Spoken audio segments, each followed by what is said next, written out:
I stood there in my own living room, surrounded by balloons I didn't hang, as my daughter-in-law raised her glass. "Let's keep outdated energy away from the baby," she said. Outdated energy. After carrying her husband, my son, for 9 months, after designing this very nursery with my own hands, I was suddenly too old to matter. Before we start the story, tell me where you're tuning in from. And don't forget to subscribe. The sweet smell of lilac-scented candles and vanilla cupcakes hit Elaine before she even reached the door. The entire front porch, her porch, was wrapped in pastel balloons and scripted signage that read, "Welcome to Baby Moore's Blooming Bash." She blinked at the oversized welcome sign leaning against the column, branded with Ava's influencer logo in the bottom corner, "At More to Love." The house looked different. The shutters had been painted a sterile shade of gray, a faux welcome mat thrown over the old brick steps she'd once hand-scrubbed every spring. Elaine took a breath. She smiled, politely, thinly, and stepped into her own home. Inside, the air was heavy with peony-scented diffusers, squeals, and the clicking of smartphone cameras. The living room had been staged like a catalog spread. Wicker bassinets, floral banners, a customized cake shaped like a baby bottle, and women in flowing linen dresses who greeted each other with filtered warmth. Ava spotted her from across the room and waved. "Elaine, there's mocktails in the kitchen, just past the gift table. Don't trip on the ring light." The gift table. Elaine's custom-made rocking chair sat behind it, repainted mint green, cushions replaced with faux velvet. Her stomach turned. That wasn't how it was meant to look. She had upholstered it in cotton, soft and breathable, back when function mattered more than flash. She poured herself lemonade, the only drink without a glitter rim or fruit floating inside. She didn't recognize most of the guests. Ava's world was full of influencers and filtered mothers in the making. There were no old friends here. No one who'd held Brian as a newborn. No one who'd helped Elaine repaint the nursery in 1991 when she was 6 months pregnant and alone. Now the nursery walls were sage green, with gold leaf trim. Ava had posted the mood board months ago. Vintage meets vibe. Elaine sat near the fireplace, far from the crowd but close enough to hear every sugary exchange. The women laughed too loudly, their voices floating like bubbles, fragile, empty, likely to pop. Then came the toast. Ava stood near the cake, glass of fake champagne in one hand, the other resting on her bump. "First of all," she began, her voice syrupy, "thank you to all the amazing ladies who helped make today so special. Especially my mom." She gestured to a woman in a pink wrap dress, "who flew all the way from Scottsdale just to be here." Polite claps. "And thank you to our little community of support. We're so excited to welcome Baby Moore in just 8 weeks. We just hope he doesn't absorb too much outdated energy before then." She added with a smirk, eyes locking briefly with Elaine's. It happened so fast, so smoothly, that most people didn't even realize the jab. But Elaine did. The room laughed. Not all of them, but enough. Brian chuckled awkwardly and looked down at his phone. Someone elbowed another guest as if to say, "Did she really just say that?" Elaine didn't blink. She placed her drink on a coasterless marble table, stood, and brushed invisible crumbs from her lap. She walked out the front door without a word, her heels clicking against the porch like punctuation. No one followed her. The wind hit her as she stepped outside, warm but sharp. The smell of overwatered peonies filled her nostrils. She didn't cry. She didn't scream. She just walked to her car, unlocked it, and sat behind the wheel for a moment, hands steady, heart cold. That night, back in her own home across town, the one she actually lived in, Elaine poured a glass of red wine and walked into her study. She opened the file cabinet. Inside, third drawer down, was the folder she hadn't touched in 5 years. The house deed. She pulled it out, set it on the table. The paper was crisp, untouched, untainted. At the bottom, under owner, Elaine Marie Moore, sole title holder. She smiled. Not sweetly, not kindly, surgically. She circled the name with a red pen, underlined it twice, and whispered to no one in particular. Outdated Energy owns the nursery, sweetheart. The office was quiet, carpeted, clinical. The kind of quiet that smelled like lemon polish and ink on old paper. Elaine sat in the same chair she had when her husband's will was read 14 years ago, only now she wasn't mourning. She was calculating. Grace Lynn, attorney and friend of 3 decades, shut the file and looked up over her glasses. "They've never paid a dime in rent," she said, tapping the folder with her pen. "Not utilities, not taxes, not even a gift basket." Elaine nodded once. "But Ava's out there calling it hers." Grace tilted her head. "You're ready?" "I want it out of my name," Elaine said. "Not for their sake." "For mine," Grace raised an eyebrow. LLC? Elaine gave her the same look she used to give Brian when he pretended not to know how to load the dishwasher. "Yes. Clean. Private." Fast. Grace leaned back in her chair, impressed. "Savage. I love it." Elaine didn't smile. Savage would have been the day of the shower. "This is surgical." Grace slid a form across the table and handed her a pen. As Elaine signed, Grace spoke slowly, careful to read the room. "Once we transfer it to the LLC, they'll still think nothing's changed. Just remember, once it sells, it's gone for good." "That's the point," Elaine said. "They already treated me like I was dead. Might as well give them the illusion of an inheritance and then remove it." Grace clicked her pen shut. "You want me to adjust the trust too?" Elaine nodded. "Give the main house to Noah. The rest stays split between charities and the art school." Grace looked up. "Brian's out?" Elaine blinked, calm. "I'll leave him a pair of socks and a letter if I'm feeling generous." Grace let out a breath through her nose. Not quite a laugh. "All right. You're in control now, but let them dig a little deeper first." Elaine met her eyes. "I'm listening. Let them believe this is permanent. That the nursery belongs to them. That their future is locked in." "The deeper the illusion," Grace said, sliding the folder closed, "the harder the fall." Elaine leaned back. "Then I'll wait." "While you wait," Grace added, "start documenting. Every repair you made, every paint can you bought, every scratch they left behind. If this goes to court or gets ugly, we'll have receipts." Elaine's lips twitched. "Digital or physical?" "Both," Grace said. "And keep it quiet. Do not engage." "Trust me," Elaine said, standing up. "I'm done performing." That afternoon, Elaine drove past the property.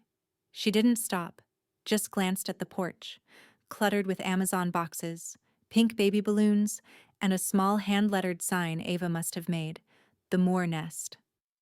Elaine didn't slow down, but her knuckles tightened on the steering wheel. That night, she poured herself a glass of water and sat down at the kitchen table. She opened her iPad, clicked over to Instagram, and searched the account she didn't follow but monitored religiously, at More to Love. The newest video was already trending. Ava stood in the nursery, Elaine's old guest room, smiling like she was shooting an ad campaign. "So this is our dream nursery reveal. It's giving vintage softness, modern mama magic," she said, twirling in front of the crib. The camera panned over the green walls Elaine once painted cream. Over the rocking chair she had custom upholstered in linen and love, now repainted mint and covered in gold throw pillows. "Designed by me?" Ava beamed into the camera, "with a little charity help." Elaine didn't flinch. She simply paused the video, tapped the screen, and whispered, "That was your last free room tour, darling." Elaine didn't need sound to know she was being erased, just the soft flicker of the video thumbnail on her screen, bright and unforgiving. Ava stood in front of the nursery's open door, all filtered sunshine and artificial grace, her perfectly curled hair bouncing as she twirled. The caption underneath the reel read, "Nursery Reveal." From outdated to OMG, Elaine pressed play. Her wine remained untouched. "We wanted something fresh," Ava said, leading the camera into the room with the affected enthusiasm of a morning show host. "Something us. When we first moved in, the vibe was very grandma core."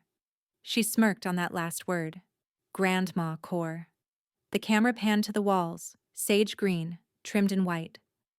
Elaine had painted those walls herself a decade ago. Pale cream, soft, warm. That room used to hold the only guest bed in the house, a real oak piece she and her late husband bought from an estate sale when they were still newlyweds. Now it was an Instagram backdrop. Ava gestured toward the closet. Brian added new hardware himself. And of course, the space really came together once we replaced that stiff old rocking chair. She said it casually, like the chair wasn't a gift Elaine had picked out for her first grandchild before Ava was even showing. Elaine paused the video. Her reflection stared back at her in the dark laptop screen. Still, quiet, dignified. But something beneath that stillness pulsed with heat. She clicked over to the comments. At Baby Bliss Mama. That before photo looked like a hospice room. At Southern Nestco. What a glow-up. You're a real designer, Ava. At Brian Moore. Realtor. Finally made it feel like our space. Elaine didn't flinch. She simply tapped her keyboard and took screenshots. One by one. Comments, captions, video stills, even the likes. She didn't delete the video or flag it. She collected it. Digital receipts. Then she opened her email and began typing. To Grace Lynn. Subject. Time to move. Body. I'm done. Let's prepare the notice to vacate. She hit send. That evening, Elaine drove to the property. No announcement, no passive-aggressive calls. She used her old key, still worked of course, and entered quietly, like a ghost. The air inside the house was different now, perfumed with diffuser oil and baby powder. But underneath it, she could still smell the wood polish she used to use. Faint, nearly gone. She walked the hallway, hands gliding along the walls. Her fingers traced new scratches near the baseboards, scuff marks along the hallway corners, cracked trim around the bathroom doorframe. And the floors, God, the floors, were dull and buckling slightly near the water heater closet. They had no idea how to care for old bones, of a house, or of a family. In the kitchen, the granite countertops she'd installed were now cluttered with influencer PR packages, open boxes, tissue paper, baby brand sponsorships. And there, tucked against the fridge, was her old cookbook, used as a prop under a potted succulent. She moved toward the nursery. The door creaked when she opened it, which it never used to do. Inside, the room was sterile and curated, every corner Instagrammable, every detail branded. And there it was, in the far corner, beneath the canopy-draped crib, the rocking chair. Her rocking chair. Only now it was painted a garish mint, the cushion replaced with synthetic fur, and the legs spray-coated in a metallic gold she would have never allowed inside that house. No one had asked her. No one had told her. They had taken what was hers, memory, legacy, taste, and converted it into content. She stepped closer, rested a hand on the chair's back. For a moment she imagined the baby in her arms, rocking, quiet. No cameras, no followers, just the breath of a new life against her chest. Instead, there was only silence. She reached into her coat pocket, pulled out her phone, and took one photo. Just one. Of the rocking chair under Ava's new chandelier. Elaine opened her camera roll, selected the image, and saved it into a new folder titled Evidence. She didn't bother to lock the door on her way out. The smell of lavender air freshener still clung to Elaine's coat when she stepped into the cool, scentless calm of the real estate office. Neutral, gray walls, staged furniture, stainless steel coffee machine humming softly in the corner. A woman in her early 40s emerged from behind a glass door, her blazer sharp, her smile efficient. Elaine? Elaine stood. That's me. But today, I'm here as Morgan Lane Management LLC. The agent raised an eyebrow, intrigued. Ah, understood? She extended her hand. Charlotte Vance. I don't do loud listings, just results. Good, Elaine replied, because I don't want this splashed all over MLS or next door. No signs, no open house, just quiet buyers with real money. Charlotte led her into a sleek private office and closed the door behind them. The property details were entered into a secure internal system. Charlotte nodded approvingly at the location, the condition, the neighborhood. Honestly? You'll have offers within a week. That street's red hot right now. People are circling. Elaine didn't flinch. Then let them circle. I want one in particular to land. The right kind of buyer. No flippers, no influencers, no goddamn chalkboard walls. Charlotte chuckled. Got it. Low drama, high integrity. Elaine leaned back, folding her hands. Exactly. Over the next 2 days, she moved with precision. She visited the house when she knew Ava and Brian were out. Meetings, baby classes, photo shoots. She packed small things first, the brass clock from the hallway, the set of antique dishes she'd kept locked behind the cabinet glass. She wrapped them carefully in newspaper and bubble wrap, storing them in a unit across town registered to the LLC. In the back of a cedar chest, she found a baby quilt, hand-stitched, yellow, ivory, sky blue, meant for the child that was now coming into a house that didn't belong to its parents. She held it for a moment, fingers tracing the seams. Then, without a word, she folded it back into the chest and closed the lid. That gift would never be given. By Friday, Grace had the papers ready. Elaine sat across from her again, this time in a different mood. Calmer, colder, like a storm that had settled into ice. 60-day notice to vacate, Grace said, sliding the document across the table. Serves as legal notice to tenants who are occupying a property under false assumption of ownership. Elaine didn't pick up the pen. Grace watched her. You're not ready to sign?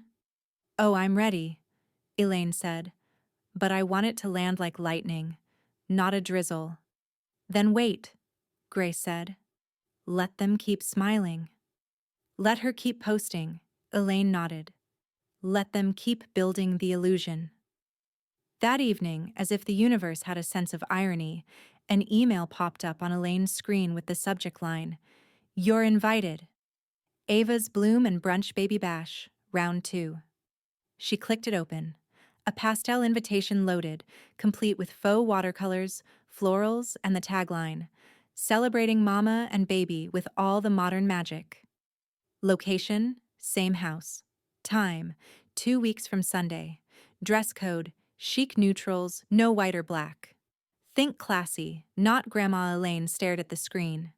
She clicked RSVP, selected not attending, typed one word into the comment box. Unavailable. Then she closed the laptop with the care of someone folding a shroud. Later that night, her phone buzzed. She didn't recognize the number at first, but the voicemail icon told her everything. She played the message on speaker, her glass of red wine untouched beside her. Brian's voice crackled through the room, unsteady. Hey, Mom. You've seemed off lately. I don't know if you're upset about something or just tired, but Ava's been asking if everything's okay. You didn't stay long at the first shower. You've barely responded to her posts. Now this. I guess I just want to know. Are we good? You're acting distant. What's going on? Elaine didn't respond. She reached for the envelope Grace had given her, the unsigned 60-day notice, and placed it gently in the center of her desk. Then she turned off the lights, the message still echoing in the dark. Brian's voice echoed one last time before the line went dead. "You're acting distant." "What's going on?" Elaine looked at the envelope. "Not distant," she whispered to the dark. "Just done." The notary clicked her pen and slid the final document across the table. "All set," she said. "Morgan Lane Trust now holds full title to the Charleston property, along with the cabin and the duplex." Elaine signed without hesitation. Her handwriting was slow, deliberate. Each letter pressed into the page like she was carving it in stone. Grace leaned forward and tapped the folder. "That's 3 homes, 6 figures in equity, and 0 access for Brian or Ava." Elaine's lips twitched into something that wasn't quite a smile. "Excellent. Let's keep it that way." Outside Grace's office, the sun was just beginning to dip below the trees. Warm golden light filtered in through the blinds, but the air in the room was cool, air-conditioned, clinical. Perfect for paperwork. Perfect for severance. They moved on to the trust documents. Elaine pulled out a sheet with names already highlighted. "Remove Brian as successor trustee." Grace raised a brow. "You sure?" Elaine's hand didn't shake. "Yes. Replace him with Noah." Grace nodded and marked the change. "He's still a minor. He'll need a guardian trustee until he turns 18. "I trust you," Elaine said. "If anything happens to me before then, you know what to do." Grace made the note, then looked up again. "And you're sure about excluding Brian entirely?" Elaine was quiet for a moment. She looked out the window. "You ever watch someone sit in your house, on your couch, in your chair, and talk about you like you've already passed?" she said softly. "Like you're just a piece of furniture they haven't thrown out yet?" Grace didn't answer. She didn't have to. Elaine turned back to her. "Leave him something symbolic." Later that evening, from the comfort of her own home, Elaine logged into her donor account and made a $10,000 anonymous contribution to the South Carolina Center for Age Equality, in honor of Ava Moore. She unchecked the send acknowledgement box. Let it stay silent. Let it itch. Then she opened another folder on her desk, one labeled Medical and Legal. She pulled out the power of attorney form, crossed out Brian's name with a thick black line, and filled in Grace's instead. It felt cleaner than she expected, like taking off a tight ring that had been cutting into her skin for years. The last thing she did that night was update her will. She sat at her desk with a glass of water and 2 sticky notes. On one, she wrote, "Brian Moore, $1. On the other, "Ava Moore, $1. She placed both inside the draft envelope for Grace and sealed it. They wanted symbolic ownership of her legacy. She'd give them symbols. The next day, Grace met her for coffee. "You've done it," Grace said, glancing at the documents. "The full pivot. Financial, legal, emotional." Elaine stirred her espresso. And yet, no earthquakes, no thunder, no tears. Grace smiled. The most dangerous storms don't announce themselves. Elaine looked past her, out the cafe window, watching people go about their day. Mothers with strollers, young couples drinking iced lattes, old men walking slowly but with purpose. She sipped her espresso. "It's all reversible, if I ever want to forgive them." Grace paused, searching her face. "Do you?" Elaine set the cup down gently. "No." That night, Elaine allowed herself a small indulgence, a bubble bath, and a rare scroll through Ava's Instagram. She didn't have to search long. There it was, a carousel post of Ava in the nursery, belly cradled in her hands, smiling like a woman who'd just conquered something she never built. The caption read, "Home is where the heart is. After months of love, labor, and manifestation, the house is finally ours. Grateful Shashak Moor Nest. Elaine stared at it. She didn't comment, didn't like, didn't flinch. She simply whispered to herself, with a tone sharp enough to slice concrete. No, sweetheart. It's mine, and it's already sold. She closed the app, turned off the light, and left her phone face down. On the table beside her sat a single sheet of paper. The sale agreement. Signed, sealed, scheduled. And still, they had no idea. Elaine knew it was a trap the moment she read the text. Dinner Friday? Just us three. Thought it'd be good to reconnect. Ava. No apology. No explanation. Just a perfectly worded message, polished to pass for kindness. Elaine responded with one word. Sure. She didn't expect warmth. She didn't need it. But she was ready to see how far they'd pretend. The house looked brighter than usual when she arrived. Too bright. Fairy lights were strung around the dining area, cheap but eager, and soft music played from a speaker on the kitchen island. Ava greeted her at the door with a tight-lipped smile and a linen apron she wasn't wearing the last time Elaine saw her. Elaine, she beamed, right on time. Dinner's just finishing up. Elaine stepped inside and looked around. The dining table was already set. Candles, mismatched wine glasses, cloth napkins folded into swans. There was no smell of food cooking, only lavender room spray. Brian emerged from the hallway, sleeves rolled up. Hey, Mom. It's nice having you over. Elaine nodded once. Lovely staging. Ava laughed too quickly. Oh, stop. I made this myself. Brian helped. She gestured toward a large covered tray on the island. Elaine didn't answer. She walked over and lifted the lid without asking. Takeout containers. Still warm. Chicken piccata, 2 plastic ramekins of Caesar salad, and boxed tiramisu, replated onto ceramic dishes. You even unwrapped the lemon slices, Elaine murmured. How thoughtful. Dinner was eaten in staged comfort. Ava talked about new sponsorships, baby name hashtags, a possible YouTube channel. Brian nodded along, occasionally interjecting with real estate gossip or questions about Elaine's garden updates, which she ignored. At one point, Ava picked up her water glass and tilted her head. We've been talking baby names. Elaine sipped her wine. We want something timeless, Ava continued. Something that lasts, but doesn't feel, outdated. Brian added quickly, You know what she means, Mom. Like, something fresh. Classic, but not dusty. Elaine held her glass up to the light. Dust only settles when no one moves the air. Silence. Then Brian, lightly. You're taking this way too personally. Elaine set her glass down. Good thing I'm just a ghost in this house then. They laughed nervously. Ava reached for the tiramisu. You brought dessert, right? Elaine nodded and gestured to the tin by the entryway. Lemon bars? My mother's recipe. Ava gave a too sweet smile. How sweet.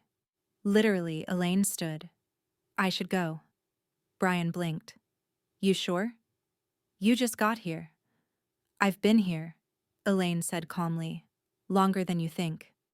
She picked up her coat, left the lemon bars behind, and walked out the door without another word.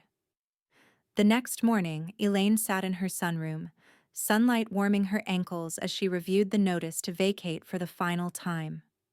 The lemon bars had been left untouched. She could still smell the zest clinging to the foil lid as she slid them into the trash. On her desk sat a fresh manila envelope. Grace's voice had echoed in her head all night. It's your decision. You don't have to go nuclear, but this wasn't nuclear. This was surgical. She pulled the pen from her drawer and signed with the same hand that once rocked Brian to sleep. The 60-day notice was no longer a threat. It was an arrival. Elaine sealed the envelope, walked it to her mailbox and stood there for a moment, hand hovering, before letting it fall. The metal lid clanged shut with finality. The house was no longer a home, it was now a transaction. The baby pink envelope was the first mistake. Ava assumed it was another gift. Maybe a custom blanket or a scented candle from one of her followers. She opened it at the kitchen counter, one hand holding her phone for a selfie as she pulled out the folded document. At first, her smile didn't fade. Not even as she skimmed the header. 60-day notice to vacate. She read it again. Then again. The room went quiet except for the hum of the dishwasher and the chirp of her notifications. Her fingers went slack. Brian entered just as she reached for her phone. "What's wrong?" Ava turned the letter toward him like a cursed object. "She served us." He blinked. "What?" "She's evicting us." Brian took the notice, scanned it with the casual arrogance of someone who'd never read a legal document sober. No, this can't be real. This is probably just her bluffing. A guilt tactic. Ava opened her front-facing camera. She picked the wrong week for drama. 10 minutes later, her post went live. Some people forget who raised them. Others just lose their minds before the baby's even born. Church boundaries matter. Ta-cha, protect your peace. The caption was accompanied by a close-up of the notice, staged artfully between a candle and a baby onesie. The comments poured in. "Wait! She's evicting a pregnant woman? Call a lawyer, girl, you have rights. Y'all need to change the locks and manifest her out of your life." Ava smiled at the attention. Brian, however, sat in silence, reading the document for the 5th time. Across town, Elaine sipped her morning coffee and watched the sun rise over her back garden. A cardinal chirped at her windowsill. She didn't look at her phone until she was done drinking. Then, with no expression at all, she opened her camera roll, selected the high-resolution listing photos Charlotte had sent. The ones with perfect lighting, the professionally staged nursery, and the captionless facade. And forwarded them to Grace. Subject: proceed. By noon, the showings were booked. The first was for Saturday. Elaine informed the realtor to use the side entrance and sent instructions to avoid weekends with Ava's events. "Out of respect for the baby?" she wrote dryly. Charlotte replied, "Understood. We'll keep it low profile." Elaine moved methodically through her checklist. She called the insurance company and informed them the property was now under sale, effective immediately. No coverage past the closing date. She then emailed her locksmith, requesting a final service appointment the day after vacate, just in case Ava or Brian thought of leaving anything behind, or returning. Meanwhile, the chaos inside the house was slowly beginning to ripple. Ava turned the notice into a printed warning, taping it to the fridge next to her vision board, where pastel sticky notes with words like serenity, abundance, and motherhood magic had been pinned. The contrast was jarring. Light and softness, eviction date, 60 days from delivery. And that's when Noah found it. The 15-year-old had come by to return a borrowed charger. Quiet, observant, polite to a fault. He moved like someone trying not to disturb the air. He saw the paper, read it, said nothing. But later that night, he texted Elaine. "I saw the notice. They don't believe it's real. They're laughing." "Good," she replied. "Let them." The next day, a knock came on Elaine's door just after lunch. She was pruning her lemon tree. She didn't rush to answer. Brian stood there, looking unshaven, sweaty, and far less confident than the man who once posted, "We finally made it ours." His voice cracked before he even spoke. "Mom?" Elaine stepped aside without inviting him in. He held the notice in both hands like a broken vase. "You wouldn't really sell it, would you?" Elaine wiped her gardening gloves against her apron and looked him in the eye. "You always thought it was yours," she said, voice like glass, "but that house was never the gift." "Watching you lose it" is the sound of stilettos on hardwood echoed through the nursery like a challenge. Elaine stood in the center of the room she once painted herself, hands folded neatly in front of her, while the woman from Atlanta, a sharply dressed real estate investor in tailored navy, ran a gloved hand along the window trim. No soft spots. The woman muttered approvingly. Good bones. Great light. And frankly, I love the vintage touches. Feels lived in. Cared for Elaine raised an eyebrow. Some would say, outdated. The woman grinned. That's what character is. Give me a house with memory over a flip job with subway tile any day. Her words filled the nursery like incense. Cleansing, exact. Charlotte, the realtor, lingered near the doorway, tablet in hand. She's a no-nonsense buyer, Charlotte said. Owns 6 properties, all paid in cash. She's ready to close, no contingencies, the woman added. Inspection's a formality. I'll take it as is. Elaine nodded slowly. 30-day close? The buyer didn't hesitate. I'll have my wire transfer ready by Monday. By the time Elaine got home, the digital paperwork had already hit her inbox. Charlotte texted a confirmation. Offer accepted. Closing scheduled for the 28th. Congrats. Elaine didn't toast, didn't smile. Instead, she opened her messaging app and typed 7 words to Ava. Please begin moving out before the 20th. Then she locked her phone and went outside to water her roses. She didn't have to wait long. By that evening, Ava had posted a crying selfie, mascara smudged, eyes red, a hand cradling her baby bump like a wounded dove. Imagine being evicted while pregnant. I guess this is what family looks like for some people. The comments came fast and loud. OMG, this is elder abuse in reverse. She's sick. What kind of mom evicts her own son's wife? No wonder Ava looks so stressed all the time. But mixed in with the sympathy were other voices. Didn't you post a video making fun of her style? Karma's a guest at this baby shower, huh? Maybe don't roast the woman whose house you're living in rent-free. The tone was shifting. Elaine didn't comment, didn't engage. She simply forwarded the post to Grace. The following morning, Elaine was arranging donation pickups for the remaining furniture when her phone buzzed. A private message. No profile picture, no name. Just one line. Want to know what Ava really thinks of you? Elaine stared at the screen. The message was followed by another. I used to be her best friend. Keyword. Used to. I saved receipts, voice memos, screenshots. Want one? Elaine's pulse didn't quicken, her expression didn't change, but her hand, still holding a tea towel, gripped it tighter. She typed a reply, crisp and surgical. Send what you think I should hear.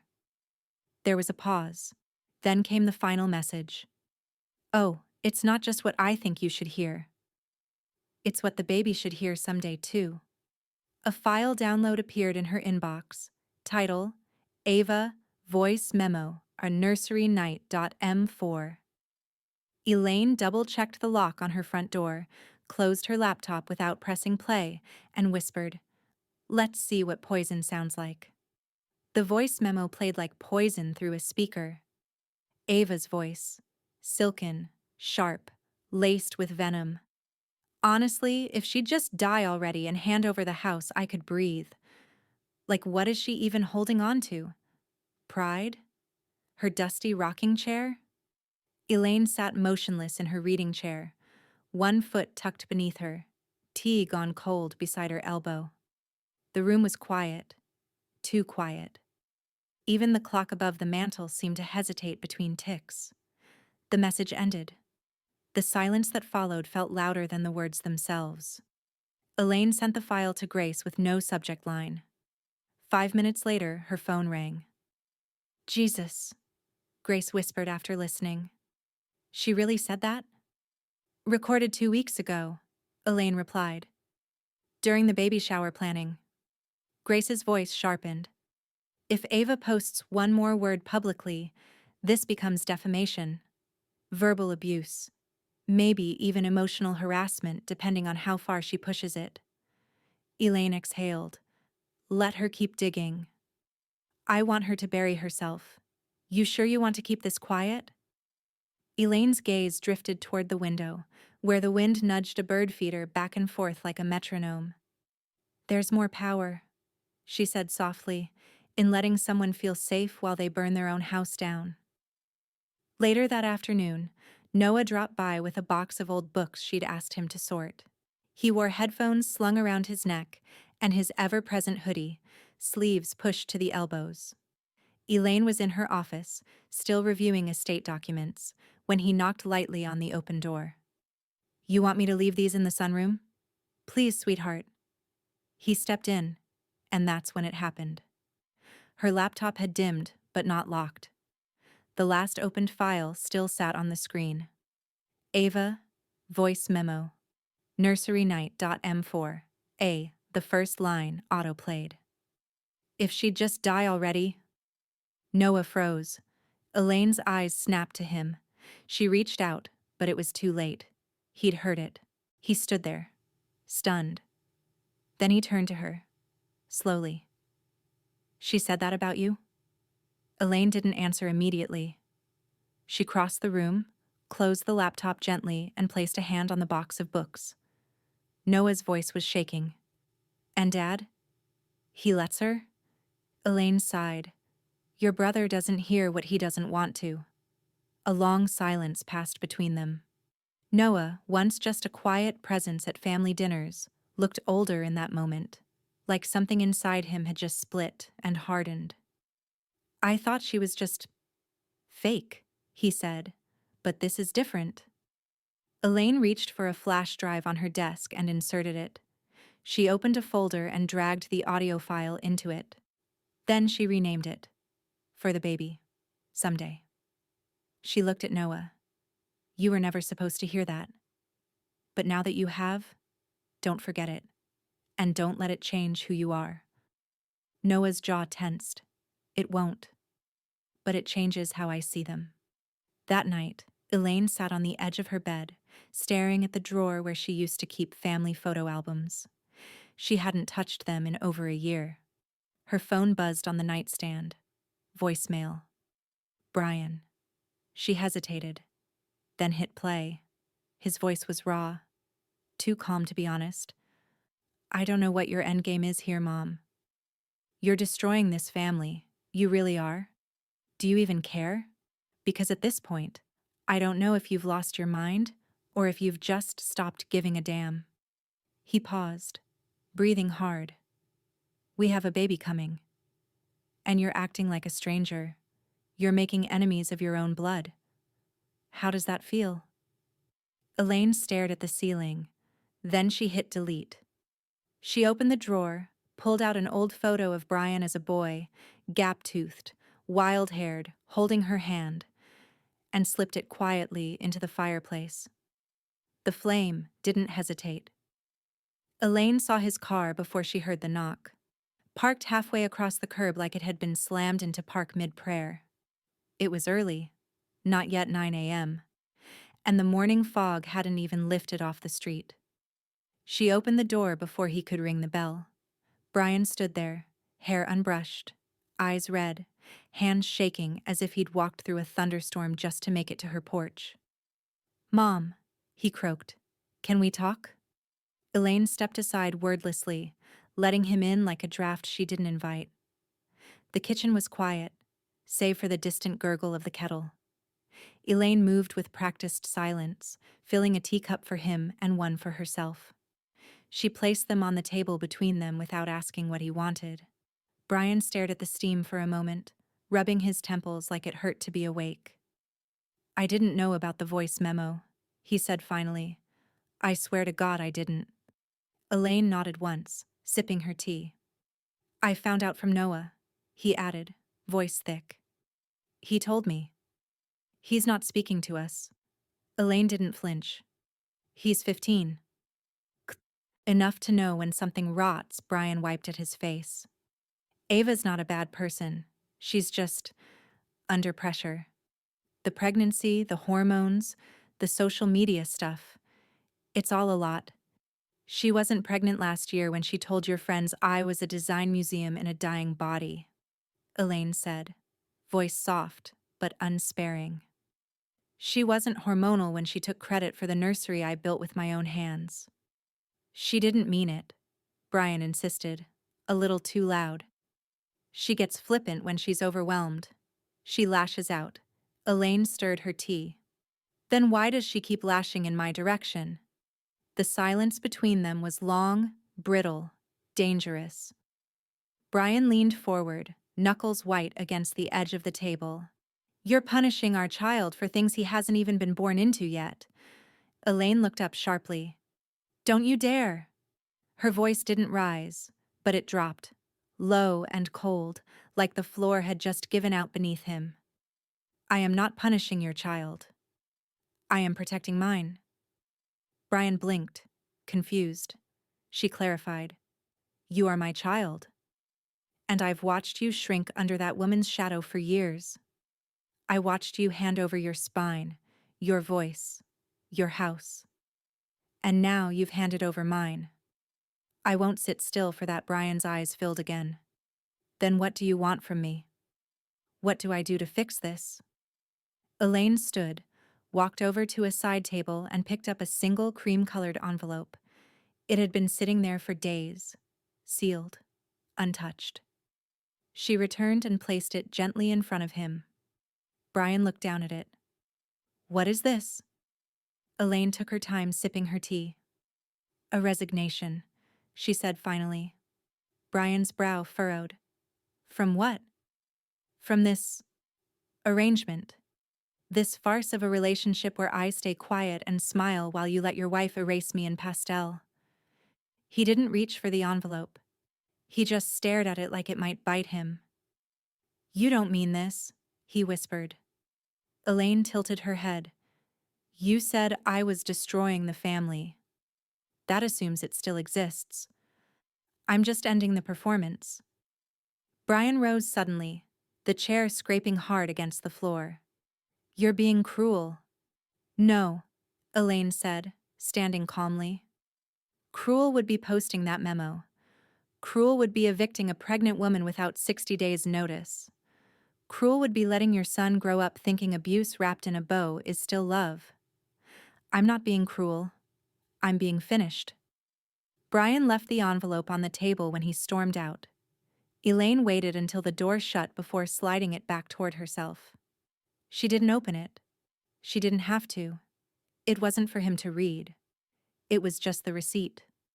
The sun climbed high over the Charleston skyline, but Elaine's porch remained shaded, cool, calm, untouchable. In the distance, at the house she once designed board by board, balloons bobbed like pastel lies on strings.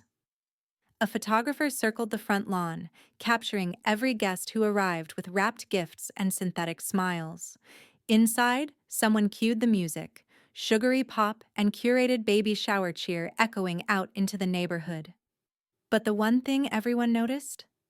Elaine Moore wasn't there.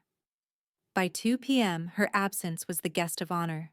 Ava posed with a floral sash around her belly that read, Future MILF, and held up a glass of cucumber water like champagne. But her eyes kept darting toward the door, the window, her phone. She must be sick, someone whispered near the mimosa bar. No, I heard she refused to come. Didn't she own this house? Ava finally broke the silence during the gift opening. She's old, she said with a dramatic sigh. She'll be gone soon anyway. She said it with a laugh, light, flippant, dismissive. But Noah heard it. He had been standing just behind the kitchen archway, half listening as he scrolled through his phone. When Ava said those words, he didn't flinch, didn't yell. He just turned, walked out the front door, and didn't look back. Meanwhile, on the other side of town, Elaine sat at a garden table with 3 friends, surrounded by blooming jasmine and the clink of wine glasses against ceramic plates. Jazz played softly from an old Bluetooth speaker. Grace was there, lounging in a wide-brimmed straw hat, flipping through a gardening catalog. Judith, her oldest neighbor, passed around a plate of lavender cookies. Robbie, the handyman-turned-friend, laughed loudly at one of Elaine's rare but razor-sharp jokes. No one mentioned the baby shower. No one needed to. The silence between them was its own celebration. Of boundaries kept, of storms survived. Elaine raised her glass mid-conversation and said, "To selective disappearances." They toasted. Later that evening, Elaine sat alone at her writing desk. A journal lay open before her, leather-bound, stitched edges, the kind meant to last generations. She had thought about this for weeks, but now that the time had come, her hand didn't tremble. On the first page she wrote, "For the baby, from the woman you erased. May your life be softer than your mother's spite."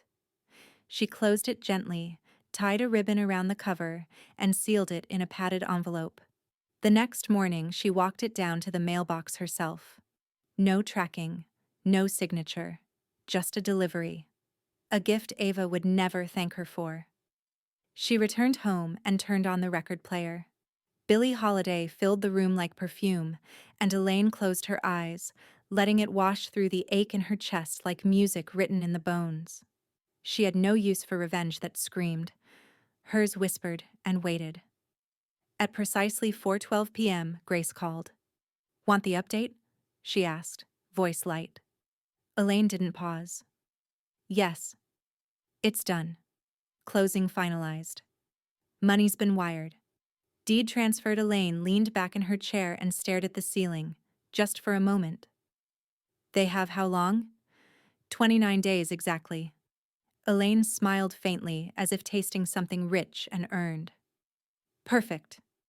Across town, Ava's phone buzzed with a title update notification. "Property transfer complete, Charleston County Records."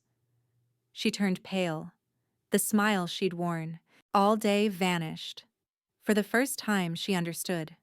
This was never her house, and never would be.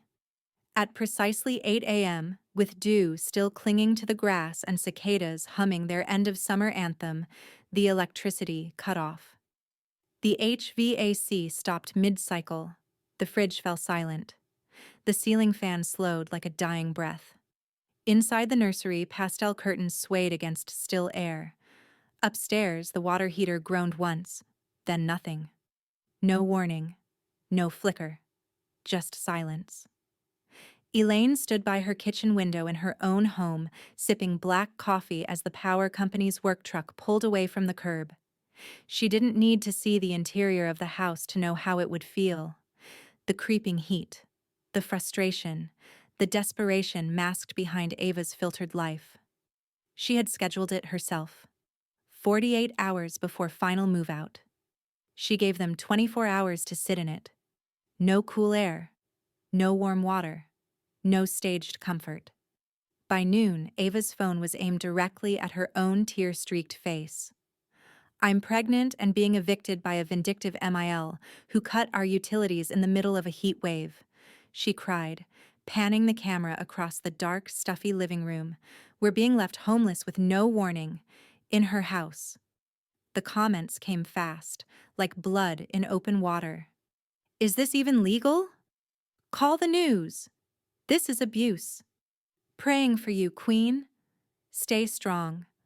But there were other voices too. "Didn't you mock her on video? This house was never yours. You're not homeless. You're entitled." Elaine didn't watch the video. She didn't need to. Grace sent her the clip, and Elaine simply responded with a single line. "I prefer the quiet ending." Instead of reacting, she opened her email and typed a short surgical message. Subject: Storage Unit. Body: Ava. A 10 by 15 unit has been reserved under your name at Palmetto Secure Storage on Rutledge Avenue. 2 months prepaid. No obligation, no comment. Use it wisely. Elaine. She hit send, then returned to pruning her roses. That same afternoon, Grace called. "All paperwork finalized," she confirmed. "Trust is locked. LLC is sealed. Estate has been scrubbed." Reversal? Legally impossible. If Brian tries anything, he'll bleed money. I've tied every loophole in a double knot, Elaine exhaled. Good. Grace hesitated. You sure about removing the baby from the trust? Elaine closed her eyes for a moment. The baby doesn't know me. And if it's raised by people who erase others for sport, I don't want my name on any ledger they use. Grace didn't push back. She understood. Not everything could be forgiven, especially not when the eraser never paused. Elaine opened her old files that evening and deleted the placeholder account she'd once set up for Baby Moore Education Fund. No money had been added yet, just intention. Now there would be none. She left the field, blank. And that blank space? That was her final word. The next morning, Elaine received a screenshot from Robbie. It was Ava again. This time, tagging local news. At CHS News 4 at WCSC Live. Can someone please investigate how an elderly woman is legally allowed to strip a pregnant family member of shelter, resources, and dignity? The image beneath the post was a still of Ava on the front steps, sweat glazed, looking dramatically over her shoulder at the shuttered windows. Robbie added a caption of his own. You think they'll want to know about her voice memo next? Elaine didn't reply. Instead, she reached for a fountain pen and began writing a letter. First line. To whom it may concern, you'll want the whole story. Because if Ava wanted public attention, Elaine would give her a full broadcast. The segment aired at 6:14 p.m. on a Tuesday. Elaine had just finished folding a basket of hand towels when the news anchor's voice cut through the room. Coming up, a pregnant woman says she's been evicted by her wealthy mother-in-law. Is Charleston's housing crisis coming to Grandma's doorstep? She didn't flinch. She didn't even change the channel. By now, she'd learned that you don't have to chase attention to win. You just have to be patient enough to let people reveal themselves. The broadcast opened with slow-motion footage of Ava sitting on the steps of the house, face solemn, hair curled into performative chaos. This is where I brought my baby home, she said, hands over her stomach. And now I'm being thrown out with no support, no kindness. Just silence. The anchor's voiceover added drama. Ava Moore, a lifestyle influencer and soon-to-be mom, claims her mother-in-law abruptly sold the home she and her husband had been living in. Despite her pregnancy and social status, they even used the words elder retaliation like it was a verified diagnosis. But the internet had already done its homework. Before the segment even finished airing, comment sections flared like wildfire. Reddit dug up Ava's old nursery tour, the one where she mocked Elaine's design as Grandma Core meets Cemetery. TikTok found the baby shower clip where Ava laughed, "We don't want outdated energy around the baby." And Instagram users reposted the voice memo, raw, cruel, undeniable. I wish she'd just die already and hand over the house. No filters, no edits, just Ava's voice, her own dagger. The truth hit the algorithm like blood in water. By 10 p.m., #Team Elaine was trending in Charleston. Strangers across the country, women in their 60s, working moms, even Gen Z creators, rallied around the same narrative. She raised a family, built a legacy, and got mocked for having the audacity to still exist. This isn't elder revenge. It's elder reclamation, outdated energy? Sounds like timeless boundaries to me. Elaine didn't say a word publicly, but she saw it all. The stitches in a digital quilt forming in her name. The next blow came at 11:42 p.m. An anonymous source, likely the same ex-friend who sent the voice memo, leaked emails between Ava and her sponsors. One email read, "Can we film the diaper bag reveal at the house? I can keep my mother-in-law out of frame. She's aesthetic poison." Within hours, 2 sponsorships quietly disappeared from Ava's bio. One brand even reposted a quote, "We stand with intergenerational respect." Always by morning, Ava's once polished grid was a patchwork of deleted posts and comment lockdowns. Meanwhile, Brian, in a last-ditch effort to plug the hole in their leaking ship, deactivated everything. Gone were their Manifestation Mondays, their carefully posed brunch photos, the reels with royalty-free music and faux smiles. Even the baby name poll vanished. And with it, their brand. Elaine didn't celebrate. She simply forwarded the final property update to Grace, who responded with a single line. What they built on sand, you washed away with silence. Later that day, Elaine received a notification from the buyer's social media. It was a photo of the now empty nursery, softly lit, walls freshly painted in muted earth tones. A caption sat underneath. Officially moving into our dream home next week, thanks to the most gracious seller we've ever met. The post was tagged only with one hashtag, #Legacy Matters. Elaine stared at the photo for a moment, then set her phone down and poured herself a glass of Pinot Noir. She walked out to the porch, let the late afternoon sun kiss her cheek, and whispered. She wanted attention. Now she's got it. Ava stood in the center of the nursery, now stripped bare. She picked up the only thing left behind, the journal Elaine had mailed her. And for the first time, she didn't open it for content. She opened it because she didn't know where else to go. The first thing Elaine did that morning was write a name on a piece of parchment. Not her own, but her mother's. Lillian May Watkins, Legacy Fund, Charleston County Women's Education Scholarship. The ink dried slower than she expected, as if even the paper understood the weight of it.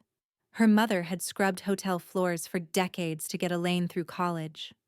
Now it would be her name etched in permanence, not as a plaque, not as a donation footnote, but as a door others could walk through. Elaine didn't want credit. She wanted continuity. She hit submit on the endowment agreement and closed her laptop softly. The world could forget Elaine Moore, but it would remember Lillian. Later that week, she met Grace at the attorney's office for what would be their final in-person signing. Everything's done? Elaine asked, pen poised in one hand, a fresh stack of jasmine tea bags in her purse. Every penny accounted for. Every clause in place, Grace replied, sliding over the last of the trust paperwork.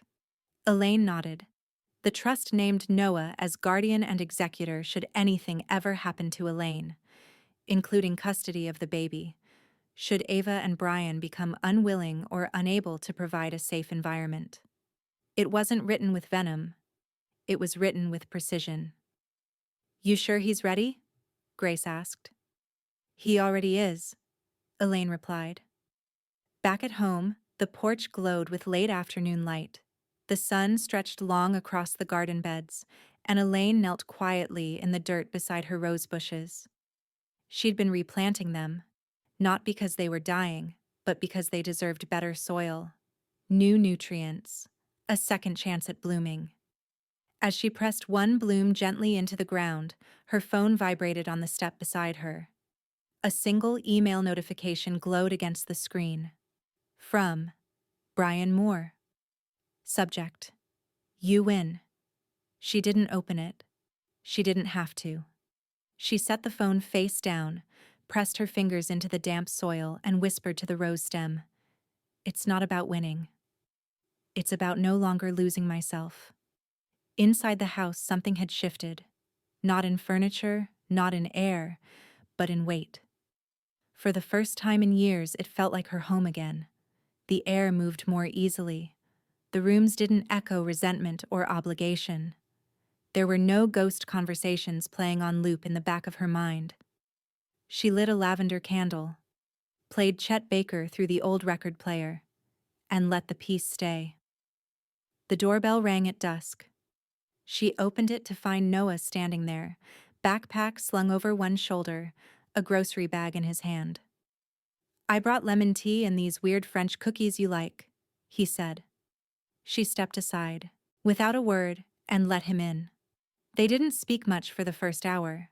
They sat on the porch swing with mugs of tea, watching cicadas buzz through the creeping twilight. Then Noah broke the silence. "Thank you," he said, voice steadier than she expected. "For not disappearing. Everyone else, they leave. You didn't." Elaine reached over, touched the back of his hand, and nodded once. That was all he needed. After he left, she locked the front door and turned off the porch light. Then checked the mailbox one last time before bed. A single thick envelope sat at the bottom. No return address. But she knew. The paper was crisp, legal, and mean. She slid it open under the kitchen light and scanned the top line. "To whom it may concern, we intend to contest the eviction on behalf of our clients, Ava and Brian Moore." Elaine let out a long, breathy chuckle, half disbelief, half expectation. "They never learn," she whispered. But this time she wouldn't face them with silence. This time, she'd answer. Elaine sets the letter down, reaches for the folder labeled Final Deed, and places it beside the untouched envelope. Because if Ava wanted to challenge her legacy, she'd learn what it was built on, and what it would destroy. Elaine opened Grace's email with the same composure she had folded her linens that morning. Slow, steady, exact. Too late. Too public. Too broken. Let them try. That was the whole reply. No greeting, no signature, just the kind of finality only time, facts, and fire can forge. Elaine leaned back in her chair, letting the words settle in her chest like concrete. Ava could scream. She could spin. But there was no legal clause strong enough to undo legacy written in stone. 3 days later, Elaine opened her front door to the sound of laughter and the smell of warm scones. Her brunch table, the one she'd sanded and refinished herself, was set in the sunroom. The September light poured through the windows like a silent blessing.